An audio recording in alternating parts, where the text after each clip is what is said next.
வாங்க மொறுமொறுன்னு தக்காளி தோசை எப்படி செய்யலாம் பார்க்கலாம். டெய்லி ஒரே மாதிரி தோசை ஊற்றாமல் இன்றைக்கி தக்காளி தோசை ஊற்றலாம். வாங்க, இது ரொம்ப டேஸ்ட்டாக இருக்கும். ஒரு வாட்டி செஞ்சீங்களாக்கும் இந்த தோசை தான் போட்டு சாப்பிடுவீங்க.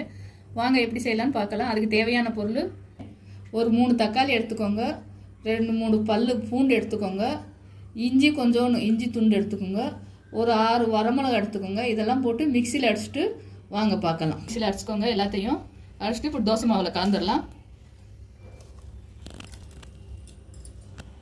நீங்கள் வீட்டில் தோசை இட்லிக்கு அரைப்பீங்களா அந்த மாவு தான், வேறு எந்த மாவு. நம்ம செப்பரேட்டு இந்த காரம் தோசைன்னு சொல்லுவாங்களா, அதெல்லாம் தேவையில்லை. தோசையிலே இந்த மாதிரி போட்டிங்களாக்கும் உங்களுக்கு மேலே பூச அவசரமே இருக்கு. ஆல்ரெடி உப்பு இதெல்லாம் முன்னாடியே மாவில் கரைச்சிருப்பீங்க.